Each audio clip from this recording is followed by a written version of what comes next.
TDP MLC Rajendra Prasad మీడియాతో మాట్లాడుతున్నారు. Live చూద్దాం. తరములోనే రాజ్యాంగం ఇచ్చిన 5 సంవత్సరాల పదవీ కాలం లోపే ఈయన పనిచేస్తున్నప్పుడు పోలింగ్ అయిపోయిన తర్వాత మళ్ళీ కౌంటింగ్ కావాలి, మేము ఎప్పుడో సడలిస్తాం, అప్పుడు దాకా ఆగమంటే ముఖ్యమంత్రిని ఈ రాష్ట్ర ప్రజలు మేమేం కావాలి, మా అభివృద్ధి ఏం కావాలి, మా సంక్షేమ కార్యక్రమాలు ఏం కావాలి, మా పోలవరం ఏం కావాలి, మా రాజధాని నిర్మాణం ఏం కావాలి.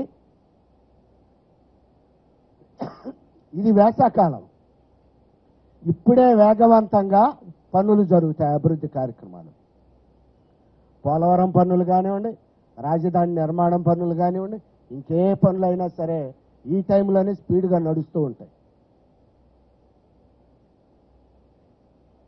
మరి ఇటువంటి తరుణంలో ఎలక్షన్ కమిషన్ వచ్చి మా కోడ్ ఆఫ్ కండక్ట్ ఉందని ఈ రకంగా మాట్లాడడం అనేది దారుణం. ఇక్కడే కాదు, అమెరికాలో అధ్యక్ష పదవికి 4 సంవత్సరాల పదవీ కాలం, 3.5 సంవత్సరాలకే, అంటే 6 నెలలు ముందుగానే అధ్యక్ష తరహా ఎన్నికలు, అధ్యక్ష పదవికి ఎన్నికలు నిర్వహిస్తారు. అక్కడే ఉండి అధ్యక్షుడిని దిగిపో, నువ్వు మాట్లాడొద్దు, నువ్వు ఆపద్ధర్మం అనరు. Till the end of the date American president ఆయన 4 సంవత్సరాలు పూర్తిగా చిట్ట చివరి వరకు ఆయన రివ్యూలు చేస్తాడు, ఆ అభివృద్ధి కార్యక్రమాలు సమీక్షిస్తాడు, సంక్షేమం చూస్తాడు, ఆర్డర్లు వేస్తాడు, చివరి రోజు వరకు ఉంటాడు.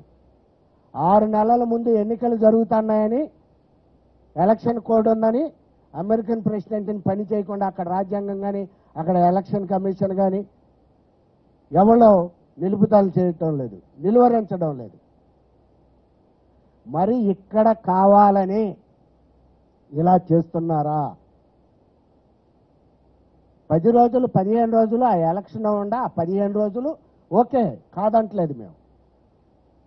మీరు ఈ దేశంలో జాతీయ స్థాయిలో 7 దశల్లో సుదీర్ఘ ప్రక్రియ పెట్టుకుని 7 దశలు అయిన తర్వాత 2 నెలల తర్వాత మీరు కౌంటింగ్ చేస్తానని, 2 నెలలు పోలింగ్ అయిన తర్వాత కౌంటింగ్ వరకు, అంతకుముందు 1 నెల రోజులు, 3 నెలల పాటు ఈ రాష్ట్రం సుప్త శాసన వ్యవస్థలో ఉండాలా?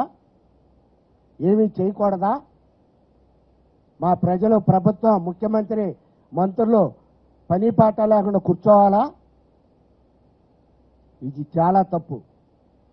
అవసరమైతే ఎలక్షన్ కమిషన్ ఎలక్షన్ కోడ్ నిబంధనలు మార్చుకోవాలి, మార్పు చేసుకోవాలి. మా ముఖ్యమంత్రిని, మంత్రుల్ని, మా ప్రభుత్వాన్ని పని చేయించాలి అని చెప్పి మేము డిమాండ్ చేస్తున్నాం. లేకపోతే ప్రజలు ఇబ్బందుల్లో పడతారు, రాష్ట్రం తీవ్రంగా నష్టపోతుంది.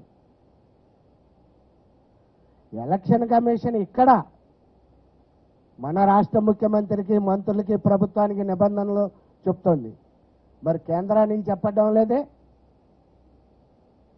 కేంద్రంలో ఐబీ వాళ్ళతో కానీ, రా వాళ్ళతో కానీ, రక్షణ శాఖతో కానీ ప్రధానమంత్రి గారు, అలాగే హోమ్ మినిస్టర్ పనిచేస్తున్నారు కదా. నిన్న కూడా హోమ్ మినిస్టర్ రాజ్నాథ్ సింగ్ గారు ఈశాన్య రాష్ట్రాల్లో అరాచకం జరిగిందంటే ఆయన సీరియస్ అయ్యి హోమ్ డిపార్ట్మెంట్ని రివ్యూ చేసి ఆదేశాలు ఇచ్చాడు.